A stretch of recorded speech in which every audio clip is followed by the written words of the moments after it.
Hello guys, welcome back to my YouTube channel D R academic. Guys, आज का जो topic होने वाला है हमारा, वो होने वाला है एम्पियर का परिपथीय नियम।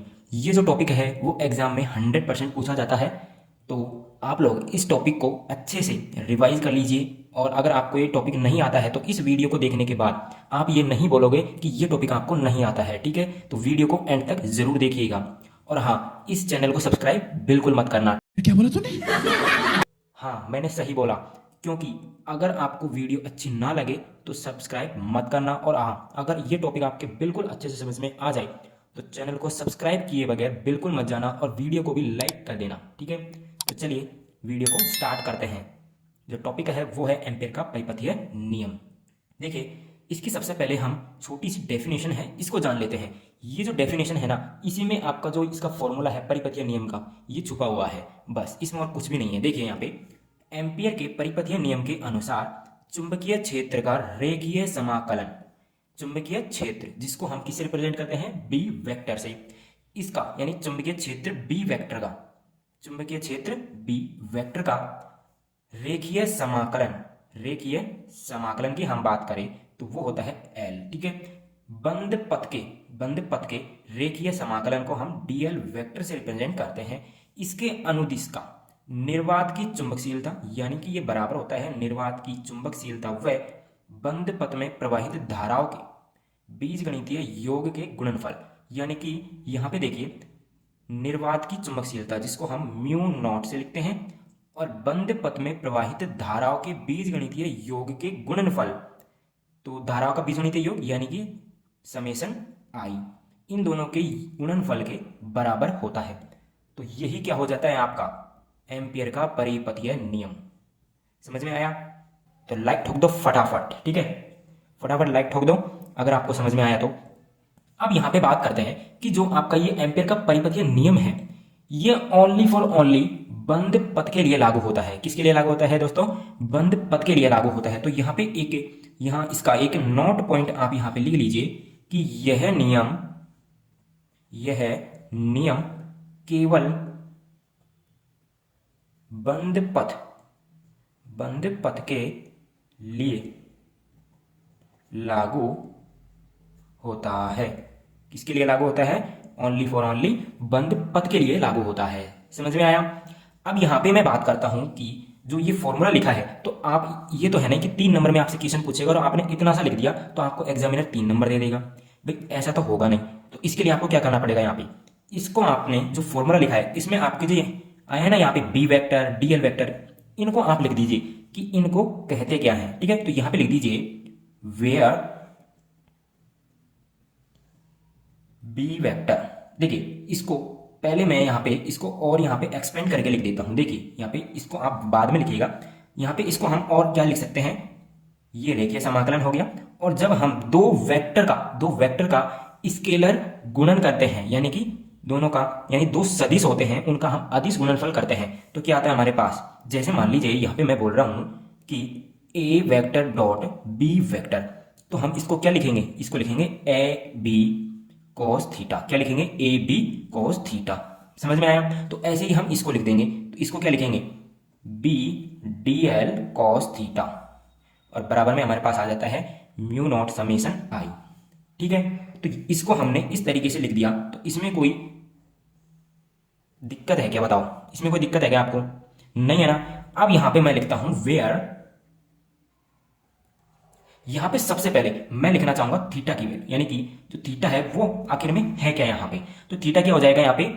चुंबकीय क्षेत्र बी तथा रेखीय समाकलन, यानी कि रेखीय अल्पांश जिसको हम बोल सकते हैं, रेखीय अल्पांश डीएल, इन दोनों के बीच का क्या है? कोण है। क्या है? कोण है। तो यहां पे लिख दीजिए चुंबकीय क्षेत्र बी, बी वेक्टर ले लीजिए, तथा रेखीय अल्पांश, रेखीय अल्पांश डीएल वेक्टर के मध्य का कोण है। थीटा यहां पे क्या है? चुंबकीय क्षेत्र बी तथा रेखीय अल्पांश डीएल के मध्य का कोण है। ठीक है, नेक्स्ट यहां पे हम बात करते हैं इसकी, यानी कि इतना जो पार्ट है हमारा, इतना, इसकी हम बात करें अगर cos थीटा यहाँ पे ना हो, यानी कि हम बात कर रहे हैं इसकी, यानी कि ये क्या है हमारे पास, तो इसको लिखेंगे रेखीय समाकलन B vector dot DL vector. इसको लिखेंगे चुंबकीय क्षेत्र का रेखीय समाकलन बंद पथ के अनुदिश, यानी कि बंद पथ के अनुदिश, यानी रेखीय समाकलन का बंद पथ के अनुदिश चुंबकीय क्षेत्र। तो इसको लिखेंगे हम रेखीय समाकलन बंद पथ के अनुदिश चुंबकीय क्षेत्र। क्या हो जाएगा, ये चुंबकीय क्षेत्र हमारे पास हो जाएगा। ठीक है, नेक्स्ट यहां पे हम बात करते हैं समेशन आई की। तो समेशन आई क्या हो जाएगा, बंद पथ में प्रवाहित धाराओं का बीजगणितीय योग। ठीक है, यहां पे हम लिखेंगे समेशन आई, जो कि क्या हो जाएगा, बंद पथ में प्रवाहित धाराओं का बीजगणितीय योग। ठीक है, यहां पे समेशन आई क्या हो जाएगा, बंद पथ में प्रवाहित धाराओं का बीजगणितीय योग। नेक्स्ट और लास्ट इसमें बचा है हमारे पास म्यू नॉट। तो यहाँ पे म्यू नॉट की हम लिख देते हैं, म्यू नॉट हमारे पास क्या है, यहाँ पे निर्वात की चुंबकशीलता। क्या है यहाँ पे, निर्वात की चुंबकशीलता। ठीक है, समझ में आया। तो यहाँ पे ये था हमारे पास एम्पियर का परिपथीय नियम।